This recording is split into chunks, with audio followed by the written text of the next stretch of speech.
How are you feeling today? Hello, Arlen. Thank you so much. Feeling fantastic. And thank you for that culturally responsive music that Michael Jackson got me going for the day. So I appreciate that, Arlen. Absolutely. My pleasure. I think Michael gets everybody going, as a matter of fact. So hello, everyone, and welcome to today's presentation, Culture Eats Curriculum for Breakfast. I'm super excited to share this time with you and look forward to sharing just a few takeaways that you can take and implement in your practice. So I'm sure most people are saying like, so who is this guy speaking? Why should we listen to LeBron James? And shouldn't he be playing for the Lakers right now? But anyways, I'm the LeBron James of education. So I was a classroom teacher for 15 years. I taught everything from Algebra 1 up to pre-calculus.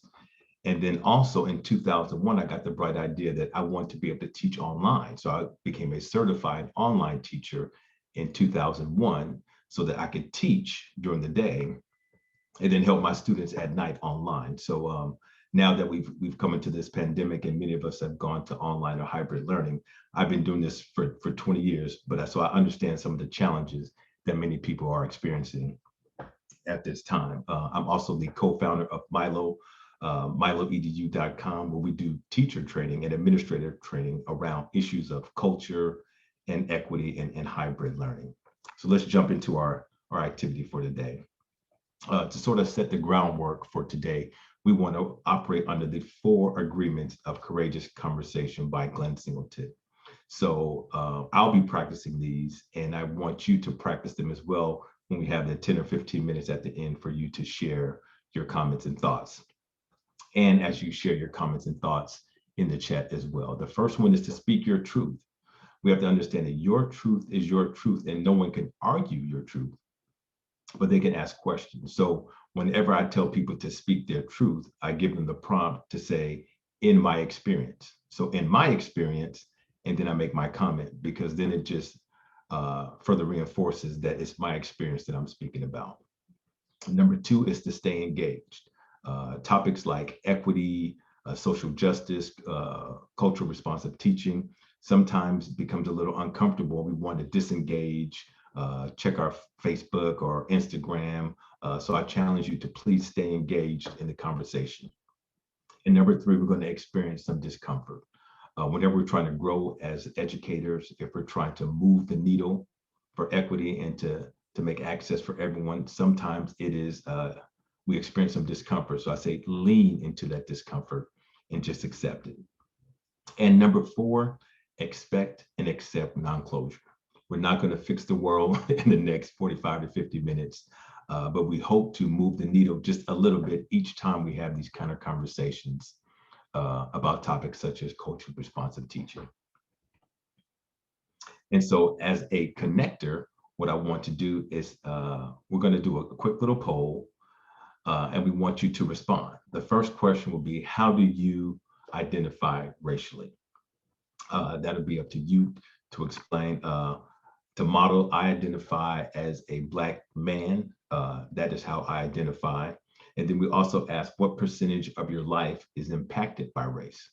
So all of us are impacted at different levels and different amounts. So for me, I'd say I identify as a Black man, and I'm impacted by my race 120% of the time. So everything I do, I'm totally aware of who I am, my race, and how I show up in society and in education. So I'm going to stop sharing this for a second, and we're going to run this poll, and I would love for you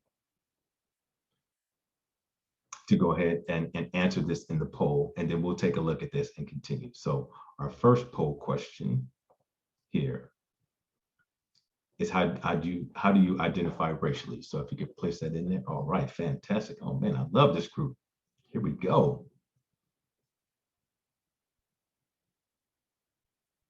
Almost there. Keep going, keep going. Almost at 90% here. I love it, I love it. Just a few more people. Okay, okay. And so now I'm going to go ahead and post these results. Boom. Here we go. So now we see who's in the room.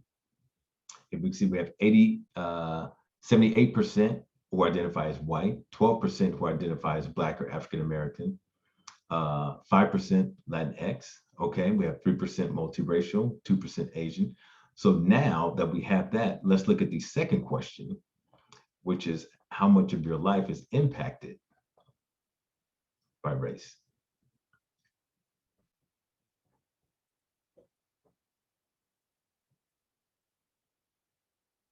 Alrighty, here. The needle is moving. Here we go. Love it. Just a few more responses. We almost got it here. Love this nice responsive crowd. Here we go. All right, let's take a look at the poll here and see what we have. Boom. 30% of us say 100% of our lives are impacted by race. I love it. I love it. 18% are not impacted. 24% are impacted a fourth of the time. And so it's real interesting to see that, 30% of people are impacted 100% of the time. Let me close this out and reshare 1 second here. Now, I think that's important for us to recognize that is that we're all impacted by race in some component, some positively, some negatively, some in various forms, but understanding that it's probably the biggest driver in our country is race. And I remember my first day in graduate school at Harvard, the first thing that my professor told me, he said that there's only one problem with public school education. And he said that one problem is race. How do we as Americans deal with race? That's the biggest problem in American school education. It's not income level, it's not parent involvement. Those are just byproducts, but really it's about race. So thank you for sharing that, your input and feedback. And now let's dive right on in. So today, really, for this hour, we're going to talk about really culturally responsive teaching. What does it look like? What does it look like? And what does it sound like? We heard a lot of theories, but really we want some practical ways of dealing with it. And then I'm going to provide some strategies for how you can lead or teach for culturally responsive teaching and in ways that are effective and have immediate results. And here's our outcomes. Really, we want to focus on developing attitudes and mindsets about culturally responsive teaching, because it's really about what we think and how we feel that's going to determine our actions around culturally responsive teaching. And here's a quote I love to always share by Asa Hilliard. I have never encountered any children in any group who are not geniuses. There is no mystery on how to teach them. The first thing you do is to treat them like human beings. And the second thing to do is love them. And I love this quote because in my 25 plus years experience in schools, that's what I see is the equity issue for students of color, is that they're not treated like human beings. And so if you look at the suspension rates, if you look at the test scores, there's not equal treatment as human beings. And what I mean by that is we need to love all students. Love is the key to being an educator. And I always say teaching is simply love with a curriculum. That's what real teaching is. And so we need to be mindful of that for our kids. So as we talk about culturally responsive teaching, I want us to have sort of a common definition to work from. First of all, culture is central to learning. That culture is the key. And so for me, I learned this in my last 2 years of teaching. The last school I taught at actually was a private Jewish school here in Los Angeles, actually in Beverly Hills. And in my interview, the rabbis asked me, Lebron, what do you know about Jewish culture? I said, well, not enough, but I've been a teacher for 10 years. They said, that's great, but you need to be a part of our community and you need to know our culture if you want to teach our children. So in addition to teaching, twice a week, I'd have to go after school to study the Torah. Then I would have to practice Shabbat. I have to go to bar mitzvahs, because to them, they said, you need to be a part of our culture and our community in order to teach our kids. And the light bulb went off for me like, wow, that was the key. And because I did those things, it changed my pedagogy. It changed how I designed my curriculum, when I would give assessments, how I would engage with students. And it actually made me a much better teacher once I really became a part of the community in which I taught. And so culturally responsive teaching, in terms of definition, is not celebrating Black History Month and putting up posters of Martin Luther King. It's not Cinco de Mayo. It's not about a month or a day. It's a continuous acknowledgement of everyone's culture and their cultural norms and behaviors. That is culturally responsive teaching. And that's something we need to work on as a society. And so, culturally responsive teaching, what is it? Once again, it's really about loving your students. And think about those people in your family who you love. How do you treat them? How much patience do you have for them? How much do you allow them to make mistakes and then to retry? And it's also about culturally responsive teaching. It's about being holistic. How do we respond to the whole child? How do we meet their social emotional needs as well as their academic needs? And so we also want to focus on who are those who are alienated, or are those who may be more reserved in class. How do we amplify their voices? How do we let students have multiple ways of expressing their intelligence? And so for us at Milo, we like to call it the above the neck and below the neck framework. So we have to meet the above the neck needs of kids. We want them to learn to be problem solvers, to be communicators, to be persistent. But then right now, especially in the pandemic and beyond, we really have to focus on the below the neck skills. What are the social emotional needs of kids, and what are the cultural things we need to do to respond to them, especially coming out of this pandemic. And so, like we like to say, we want to speak life, not death, to our students.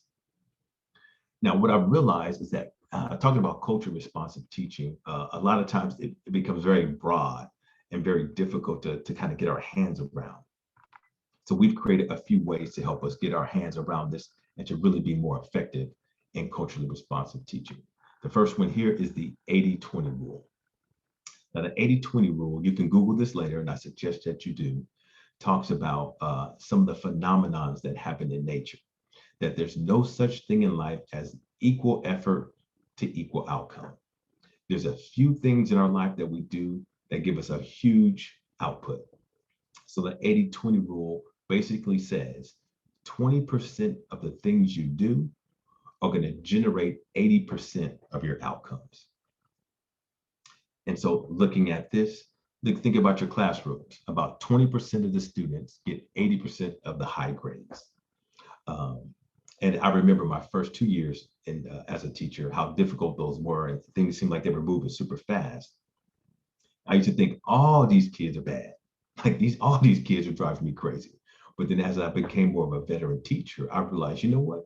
It's only about 20% of the students who are causing 80% of the disruption. So when I identified those 20% and being culturally responsive, I realized that kids who were disruptive were just people who had great leadership potential, who hadn't been taught how to lead. So the kids who were most disruptive in my class, I would make them the class president and have them enforce the rules in class. And it made teaching so much easier for me.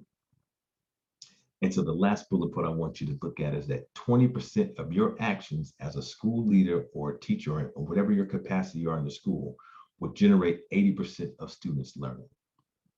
So you really need to focus on what few things do I do well that have the greatest impact, and do those things a little bit more. So when we look at culturally responsive teaching, we really want to look at what does it look like and what does it, because that's the part that I think we really need to identify. What does it look like and what does it sound like? So I'm going to ask you to, in a second, to type in the chat, what does it look like and what does it sound like? For example, to me, what does it look like in a culturally responsive classroom? If I walk into a classroom and I'm looking, I want to see organized chaos. I want to see kids moving around, kids talking. I want to see the teacher walking around the room having discussions. So if that's what it looks like to me, if I see a culturally responsive classroom, what does it sound like? It sounds like loud, oftentimes chaotic. But that what I'm hearing is kids passionately talking about the content. What I hear is the teacher responding and not being the primary voice in the room. That is what I say is a culturally responsive room. Because if we're looking at classrooms with that are predominantly students of color, their culture, primarily their cultural archetype, is collectivist culture, meaning they love to collaborate, they love to share, they love to work on projects. So understanding that is a collectivist culture of students of color, then you have to allow those opportunities for them to collaborate. Now, if I had a primarily individualistic culture, like the ones I taught at in the private schools in Los Angeles, then I allow more individual projects, more self-directed learning, more individual things. And so there's no such thing as one culture is better than another. It's just that these cultures are different. And many teachers say, how am I supposed to know all 25 different cultures in my classroom and respond to each of them? Which is a good question. But that goes back to focusing on the two archetypes. The two major ones is the individualistic culture and then the collectivist culture. And so as you look at your classroom or you look at your school, you can sort of see some major themes about what type of dominant culture there is, and then responding to meet the needs of them. So now I'd like you in the chat to put some examples of what you see in your school, of what it looks like or what it may sound like to be culturally responsive. So I'm gonna take a second here to look in the chat. So you can put like in caps, looks like, and then put it, or sounds like, and then type it. And let's all take a look and see what that looks like. Communication, focus on discussion. Yes. Yes, thank you, Jennifer. All students engaged in learning.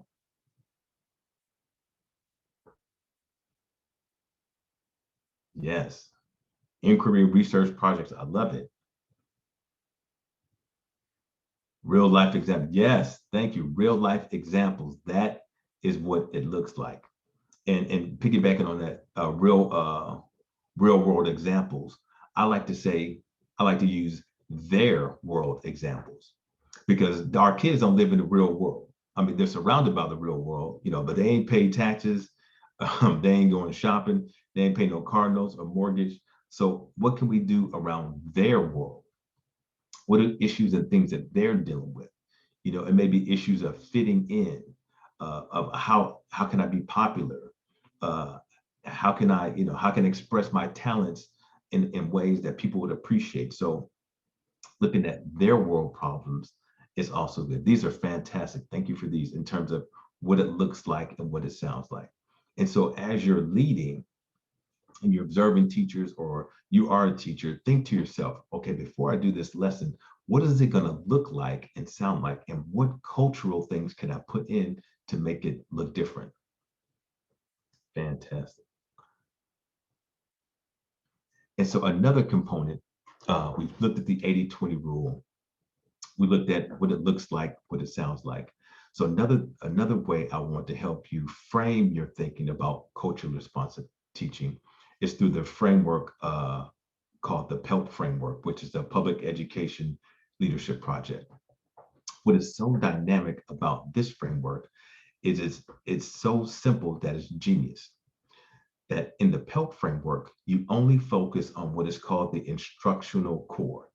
That is the teacher, the student, and the content, and only what are the relationships between those three things. So schools that really implement the Pelt Framework to fidelity, from the superintendent down to the janitorial staff, they only talk about three things in the whole school. All conversations are around the teacher. How's the teacher engaging the students? What is the teacher's pedagogy? The students. What are the students learning, and how are they learning, and what's evidence that they're learning? And then 3, the content. What are we teaching these kids? And the content is so important because the content should reflect the culture and achievements of the students. I can tell you this, as a Black student, as a Black mathematician at UCLA, as an undergrad, I went through a slight depression because nothing in the math department, in anybody whose picture was on the wall or in any book, nothing reflected me. So I felt like I had imposter syndrome, like maybe I'm not a mathematician because no one in this book looks like me. No one the professors talk about looks like me. And so I had this big struggle and it was very difficult. And many of your students of color, when you see that they do not do well in math or science, it's not above the neck that they don't have the ability, it's the below the neck emotions, feelings, and beliefs that they can do that. So you have to provide opportunities for them in the content to see themselves in some kind of way. And that's the job of the teacher and the school administrators to make sure that happens. In terms of the teacher pedagogy, the teacher has to make sure to call on students to make sure that they are able to grapple with the material. One of the challenges that research showed is that females struggle in math courses above algebra. And the reason why is because teachers would coddle them and give them answers and support, thinking they were helping the girls, but they really needed to be left alone to struggle and grapple so they can build that muscle for higher levels of mathematics. And so when I taught, I made sure the front row was all girls in my class. And I gave them the most difficult problems and told them, you are mathematicians. So I understood the cultural needs of the girls in my class and address those. So we have to be conscious all the time. So whenever you're thinking about culturally responsive teaching, think about the instructional core, about the student, the teacher, and the content, and just the relationship between those 3 components. So engagement, who we teach, right? So we're talking about our students. It's important to meet their cultural needs that we have to use lots of formative assessments. We need to check in often. These high stakes tests at the end are killing our kids.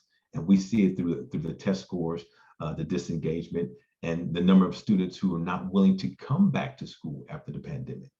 They want to come back to school to socialize, but do they really want to come back to the classroom for the way they were treated in the classroom? For many kids, they're like, you know what, I'm not sure if that's what I want to do.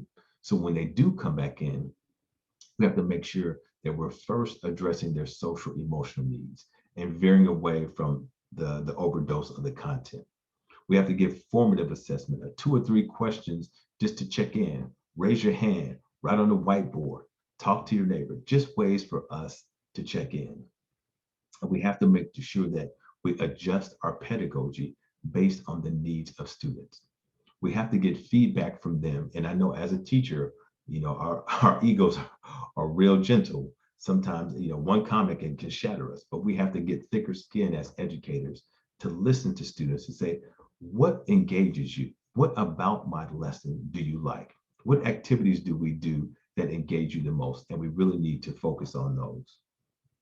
Yes, I love that. Maslow's hierarchy of needs must be met first.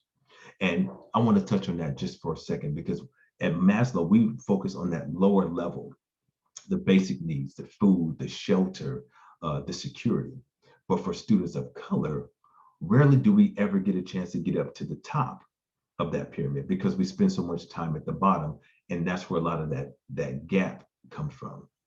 So we need to sometimes flip the pyramid so that we start with the higher order thinking. So what I mean by that is when you engage your kids, especially when they come back in the fall, do me a favor. 1, ask them, how are you doing? How's your family feeling? Spend a couple of days just on feelings. And then 2, ask your students to dream. Ask them what their dreams are. Who do you want to be? Who do you see yourself being 25 years from now?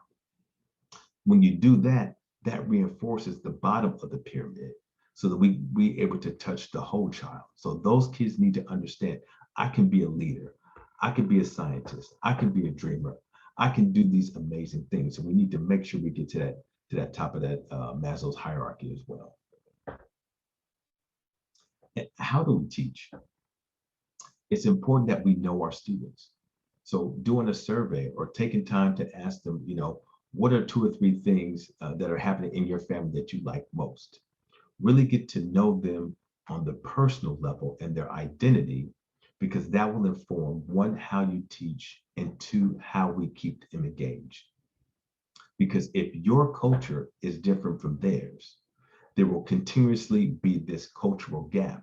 And no matter what your curriculum is or pedagogy, if it doesn't align with their culture, there will consistently be gaps. So we really need to be mindful about how we teach, but let the children inform us how we do that. And then, of course, like we touched on before, what do we teach, right? How can we get authors of color to be studied? How can we make sure that our lessons include names or stores in the community? How can we make that learning process more personable? How can we tap into the cultural needs of students? Because each and every one of us, our self-esteem is based on how much we see of ourselves in the things we do.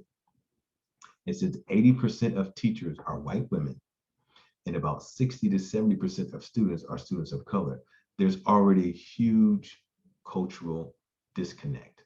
And it shows up in our test scores, it shows up in our college going rates. And so we have to first know who we are, like we did in the beginning, what's our racial identity, and then how can I put that together and meld it with the students who are in my class.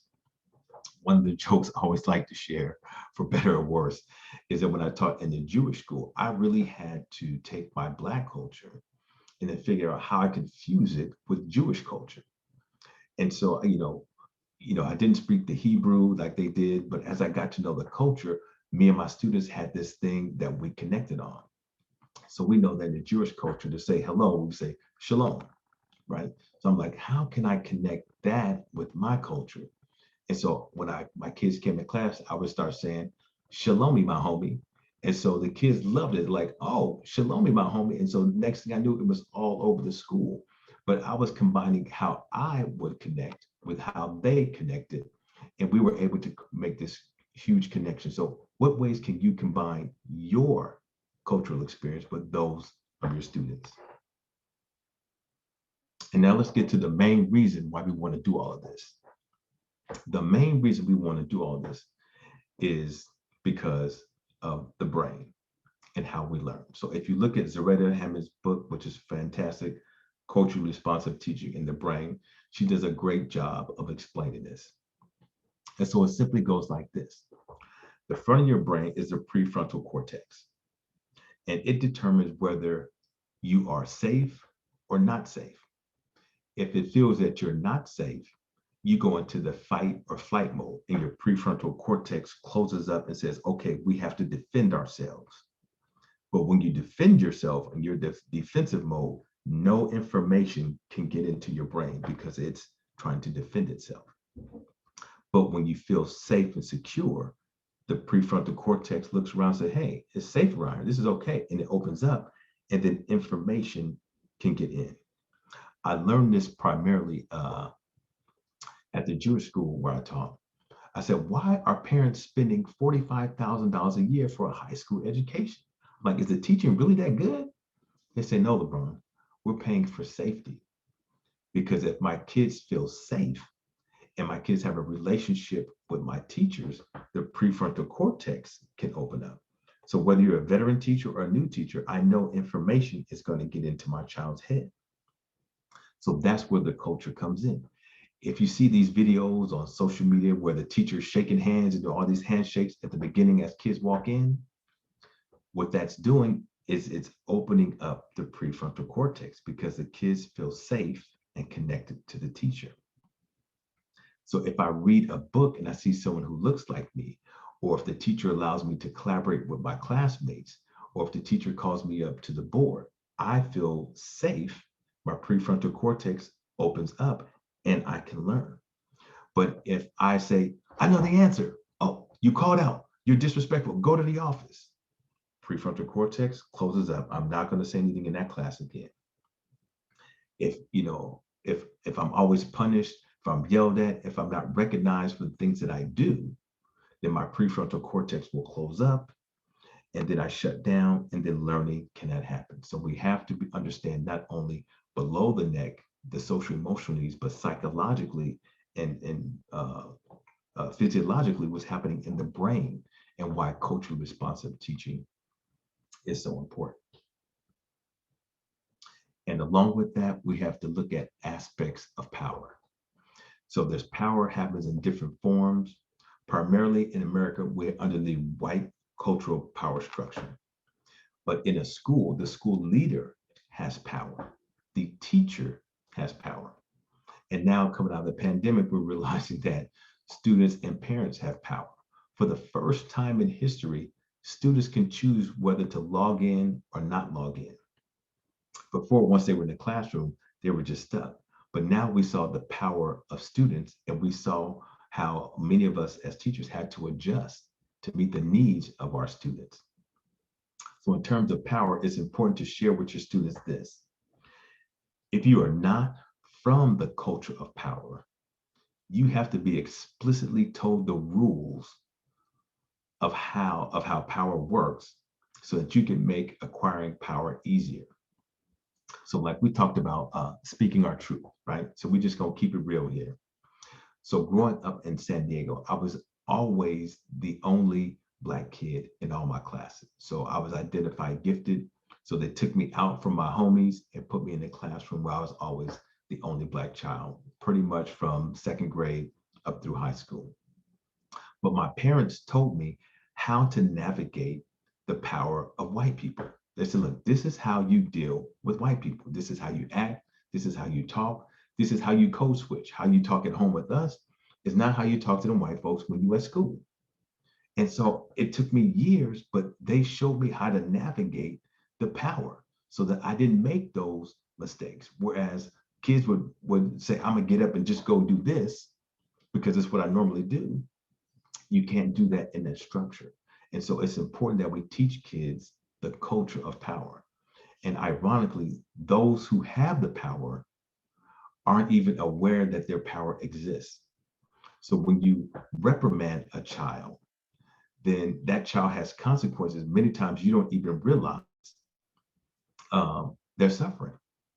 And so when I would train kids from observing hundreds of classrooms, I used to tell the big kids, like the Black and Latino kids who were, like 6 feet tall in the 8th grade, I said, look, you see that teacher up front? That white woman is afraid of you. She doesn't even know she's afraid of you, but she is afraid of you. And she can't teach you because of her fear, which is why she wants you to sit in that chair, be quiet, raise your hand, and act controlled so she can feel safe. So what I want you to do is after class, you have to go to that teacher, even though it's not your responsibility, and tell the teacher, hey, I'll make sure the class stays under control and everything is fine in exchange for you teaching me and spending a few minutes after school with me. Sounds crazy, but it works like a charm. So we have to get past, this playing nice and this being politically correct, because these children's lives are at stake. And so I need us to be completely real and transparent with each other, which is why I'm speaking my truth as someone who was that child, and then someone who has been the teacher in that environment. So if you have the power, you have to use your power to uplift your students. You have to use your power to make sure that they are having an experience that you would want to have in that classroom. And here's why.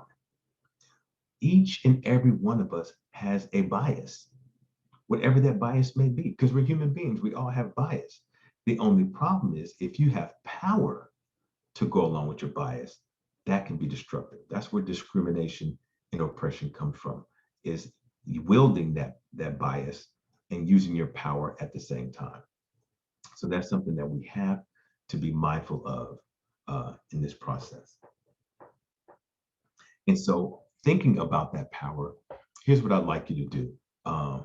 Think for a couple of seconds, and I want you to put in the chat, identify one power that you have in your position, whether you're an instructional coach, a teacher, a principal, or superintendent. Think of one power you have, and I want you to write that power that you have. And then I want you to put a period, no, put a semicolon, and then right after that, say one way you can use that power to help students who are marginalized in your school. So if the students of color are the ones who are lowest performing in your school, what is the one power you have in your position, and what's one action you can take to help them? So I'm going to pause for a second and look in the chat, and then I'll share out a couple. So go ahead and write those in the chat. Thank you, Heidi. Very good. You have the power to build students up and then acknowledge your effort. Thank you so much, Heidi.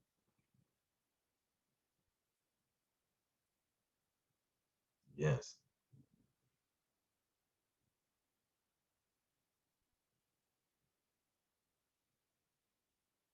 I love these. Yep. The power to manage the classroom and to keep them all engaged. And so I've heard the word engagement several times, and that, the two biggest words I'm hearing right now in education are equity and engagement, and for both of those, always remember, what does that look like? And what does it sound like? What does student engagement look like and sound like? So whenever you use the word engagement, or whenever you hear the term equity, always challenge the person who says it to give you an example. Tell me what it looks like. And tell me, I want to hear, what does engagement sound like for a student? These are great. I love that as an administrator, you have the power to train your teachers and to support your teachers to make sure they are providing a culturally responsive environment. And that's a huge responsibility for administrators, that you should have observation tools around culturally responsive teaching. So you can assess them, not to evaluate them for the punishment, but to have formative tools where you can provide them quality feedback to support your teachers. This is some good stuff. I wish we had more time, y'all, but we'll keep it going. And so now what I want to share with you is our theory of action, the Milo theory of action about becoming a culturally responsive teacher. So here's some steps you can take and implement. So what you need to do first is come down off the ladder, put on your shoes, walk on over and speak. So remember this process. Come down off the ladder, put on those shoes, walk on over and speak. So let's get into this. When we say come down off the ladder, what we want to look at here is the ladder of inference. We're all judgmental. We are judgmental people. We're meaning-making human beings. We make meaning out of stuff, whether we know it or not. So the ladder of inference says this, that if you stay at the bottom of the ladder, which is what we want to do, is you want to look at the data, and then you want to just state what you see. And after stating what you see several times, then you can make assumptions, then draw conclusions, and then allow your beliefs to take place. What we do is we see things and we allow our beliefs to interact first. So here's an example of what I mean. We all remember the floods in Katrina. So I'm going to show you two news articles. So here, what do we see? On the ladder of inference, I would say I see two people in the water. I see a man in the water and a woman in the water, wading through the water. That's low on the ladder of inference. Now, as you go up high, where most people exist, read the article. It says, two residents wade through chest deep water after finding bread and soda. Now, same Katrina. Now I see someone in the water as well, wading through the water. But notice here, it says a young man walks through chest deep flood water after looting a grocery store. So that's high up on the ladder because they see a Black kid. So they say that he's looting, but the white people have found food. So it's these small little microaggressions and wordplay that build on the perceptions that we have about one another. And so we want to remain low on the ladder of inference and just state what we see. For example, if I go into a classroom, I'll say the teacher asks 2 questions. The first question, 10 kids raised their hand.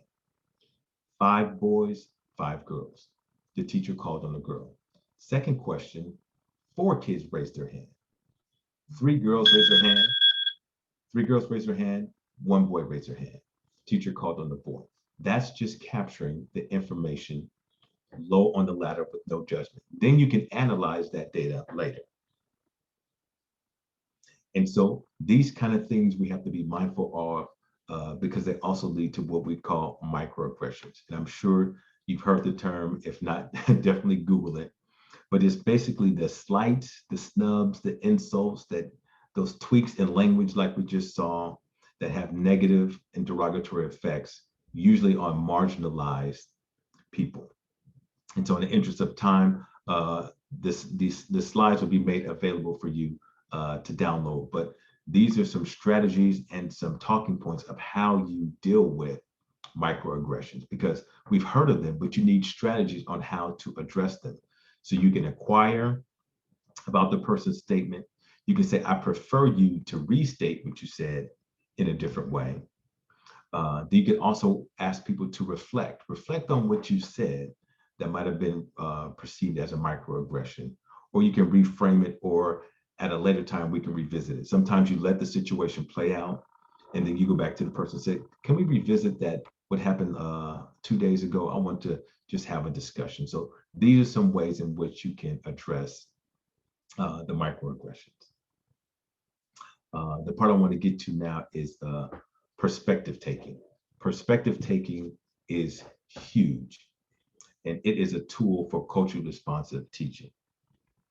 The first thing to do is look at things through the egocentric lens. That's what all of us do 90% of the time. We look at the world through our own lens. But what we also need to do is look at things allocentrically. Now, here's where we're putting on somebody else's shoes. You have to put yourself in the shoes of your students, of your parents, and if you're a school leader, put yourself in the shoes of your teachers, students, and parents. And then even just as important is a macrocentric view.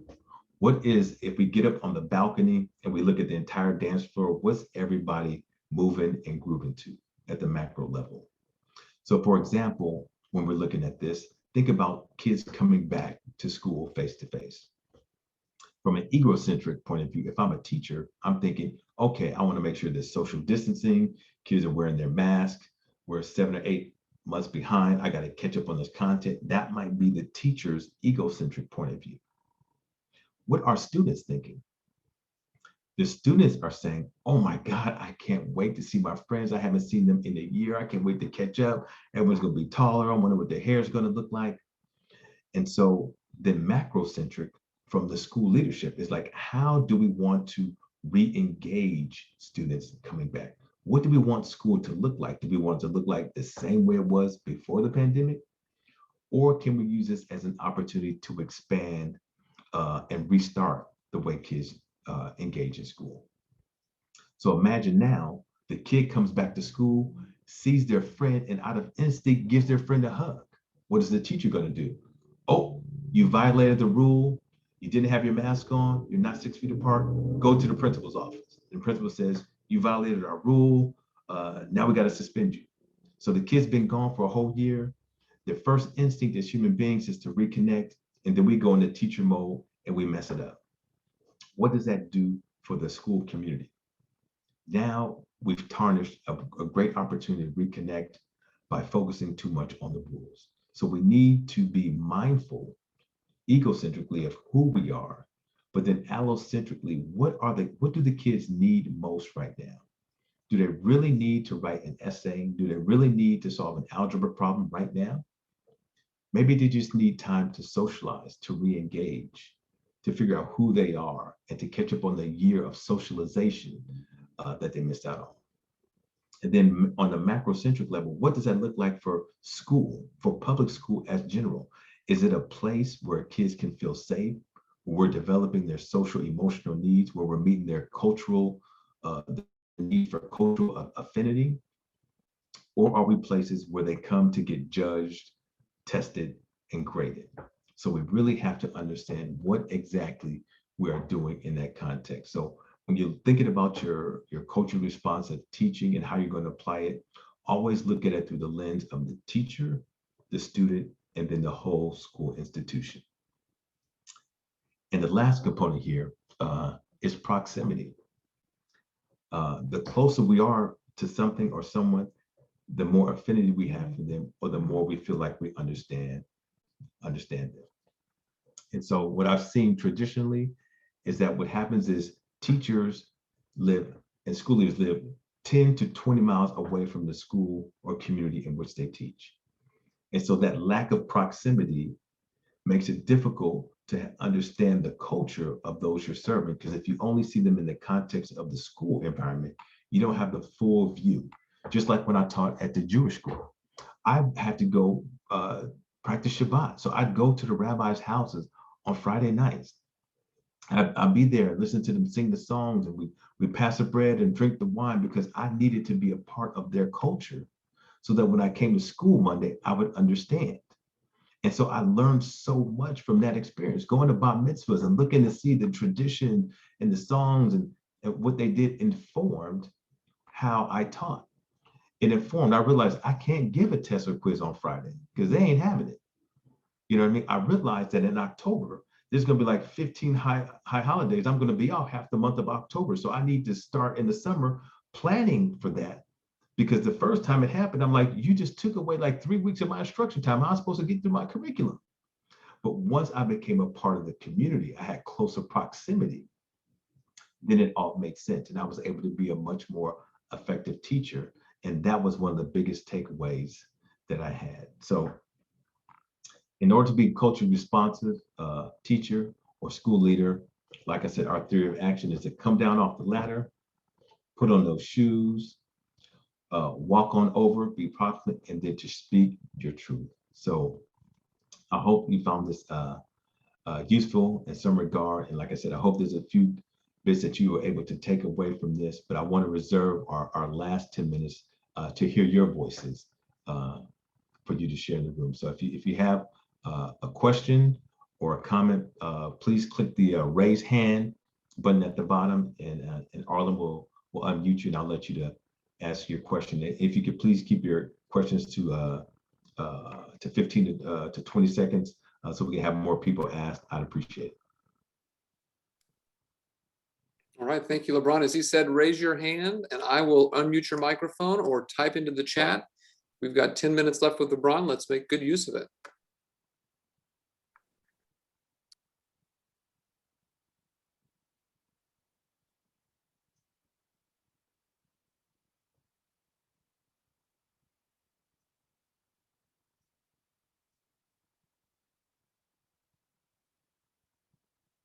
Okay, we've got Peter.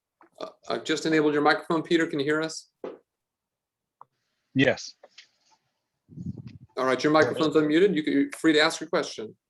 Well, Lebron, most of what you said just sounded like, good teaching practices. And so how does culturally responsive teaching elevate beyond what we should just be doing in the classroom? Like some example gave her formative assessment and engaging your students. So how does culturally responsive teaching elevate beyond that? Yeah, that's a great point. And it is good teaching, but then there's the cultural part is how are you meeting the cultural needs of your students? For example, if your students are primarily verbal, if that's their cultural way to communicate is verbal, how many ways are you giving them opportunities to demonstrate their understanding of content verbally that you can assess? Are you allowing them to make recordings rather than writing papers? Are you allowing them to do certain projects that you can assess in order to do that? And so it's taking where you are, Peter, like you said, and going to the next level, thinking about how is that content engaging them. And one thing I want to add to that, Peter, in terms of how they identify students who are gifted, which is ironic. So students of color are identified as gifted at a lower rate than other students. And so a university did a study and they found out that white teachers identified white students as gifted at about 23%. And then they said that teachers of color identified students of color as gifted at about the same rate of 23%, which means that there's a cultural component to how we assess intelligence. There are certain cultural norms, things we may say or do that when it aligns with our particular culture, we identify as intelligence. So it's really knowing those things as well. So thank you so much for that question, Peter. All right, we've got Jennifer's hand in the air. Let's allow Jennifer to talk. All right, Jennifer, you're on. Hi, thank you. I teach currently and am principal in a building where we have bilingual programs, special education programs, as well as general education. And we are primarily Latino, those who work here, those who come to school here, and our families. But it's also really important for us to have a diversity in our staff, culturally, as well as for us. What parts of Latin America are you from? Because we all have our different dialects. But I'm having a lot of trouble sometimes outside of our bilingual program, actually recruiting those who might be interested in working in our building. And I was wondering if there are any like nationwide or maybe even regional programs where as part of my school, I could be looking and outreaching for specific universities or programs that are looking to really diversify who is on our staff and try to attract people to my building. And I wondered if you had any suggestions in regards to that outside of we are a bilingual program who speaks Spanish and trying to attract more staff, new staff members to my building. That's a good question, Jennifer.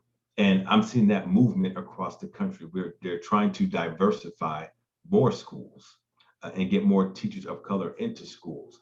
I would say if you're trying to attract to your particular school, I would say what makes the culture at your school unique? Mm-hmm. Like you said, Latin culture, there's so many components to it. People have the misnomer that it's monolithic, that if you're Latino, that just means one thing, but they don't understand the whole diaspora.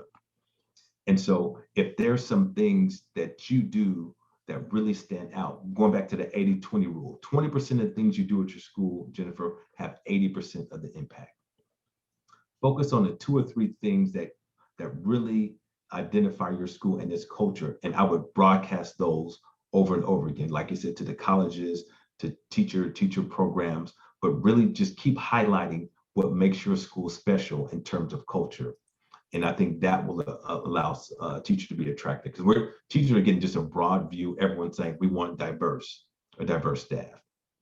But if you can identify 2 or 3 things, I think that'll really make your school stand out in terms of your recruitment. Thank you. Yes. All right, thanks, Lebron. Let's go to the chat now for a quick question here before we go back to our hands in the air. Billy asked, how would a classroom look, pictures, posters, etc., for a culturally responsive teacher? Yes, I think the pictures and posters are huge. That's a good first step. Then I think about whenever you're giving an assignment, can you put in cultural references into your assignment? Can you put in cultural names into your assignment? Can you make references from that neighborhood or that community in your assignment? Because that's what rounds it out and makes the kids feel like, oh, you're talking to me, or this is about me. And so the way you can do that, so the pictures and the posters is the beginning part. The next layer is really inside the content in terms of the authors and how you write up the content and how you share it. Wonderful. Thank you, Lebron. Let's go to Kathy now. Kathy, I'm going to allow you to talk, so you should be able to turn on your microphone and ask your question of Lebron. Okay, thank you very much. I'm really enjoying this. So I appreciate what you're doing here, and just wondering how you would say you could best reach individuals, adult individuals, who don't see the problem here or don't see like that they themselves have an implicit bias. Is there, like a book study that could be done in a school? I think I remember in the beginning of the talk, you said small steps, kind of like small successes, but what makes a really big impact? Well, there's a couple of things that can make an impact. Is if you're in a situation where you are part of the majority, then it's hard to see how to make the adjustment. So one, I would say, okay, have that teacher hang out with a group of students a week. And so to be in that group and to listen to the conversation, to hear what's going on. Also, what I would do is music is a good way of doing it. Because if I'm a teacher, there's a certain kind of music I like. So if I'm forced to listen to another type of music, then I'm going to like, whoa, how is this music resonating with the kids that I'm teaching? So it's really about the music. And I tell teachers to look at YouTube, TV show, well, not TV shows, but more so YouTube and some things to really come out of their comfort zone. In order to learn, you have to leave your comfort zone. So as long as you're comfortable, you're not going to be able to learn. And so that's why I said proximity. How close can they hang out at the local bodega or the corner store for 20 minutes after school and watch how kids interact?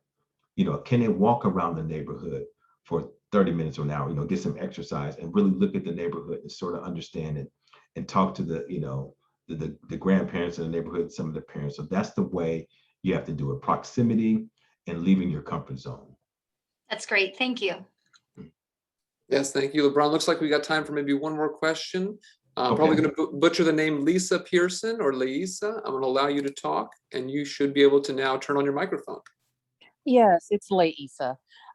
Yes, my question is, how do you deal with trying to balance rules and rules of society and rules of interaction outside of the culture of the school population with what they're going to face when they do leave high school.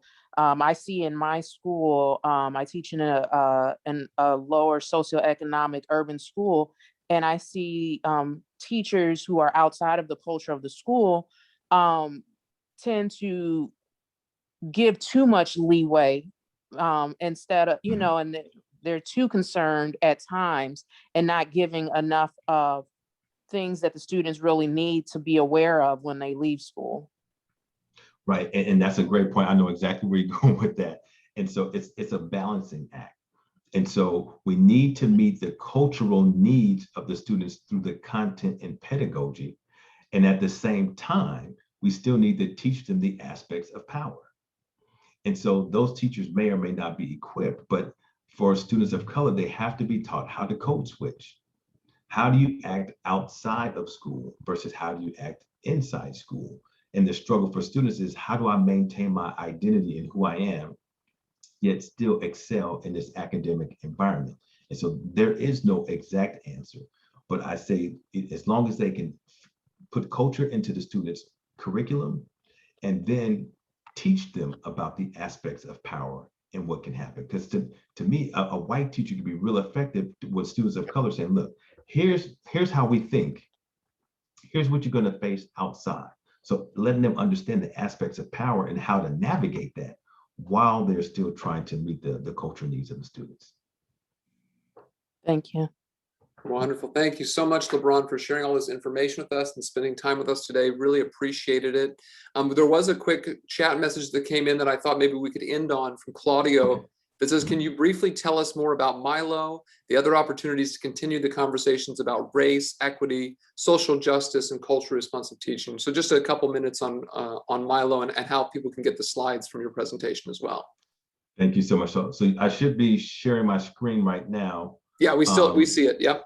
Okay, great. So at the bottom there for copies of the slides, you can go to Milo-edu.com/CRT. And so what Milo is we responded to the pandemic, understanding that all 3.9 million teachers are first-year teachers now online or on hybrid, and that at the core of that is equity and culturally responsive teaching. So we understand, we train teachers and administrators on these topics we talked about today over an extended period of time, and certified teachers how to do this deeply, how to have those courageous conversations with students and peers. How do you specifically transform your curriculum? How do you transform your pedagogy? So we do that in an extensive way through our Milo program. And I invite everyone to please go to Milo-edu.com if you'd like to learn more about the work that we're doing to impact students. We've trained over 600 teachers so far, especially in districts with a focus on equity And like I said, we're looking to help our students, especially our most needy students, have the best experience. And the only way they can do that is if we have highly effective teachers who understand culturally responsive teaching, social emotional learning, and issues of equity. So I want to thank you all for your time today. I appreciate the chat, which was fantastic, and the wonderful questions. And thank you so much, Arlen, for your leadership and for allowing me to share this information with your network. Lebron, it was my pleasure. Really appreciated having you. I will be sending an email out tomorrow with a link to the recording. It'll have a link to an evaluation, which for Illinois participants will give you the ISB evidence of completion form to get your 1 professional development clock hour. And I hope everyone enjoyed the presentation. I'm going to stop the recording now, and everyone is free to end their session and leave the meeting room. Thank you.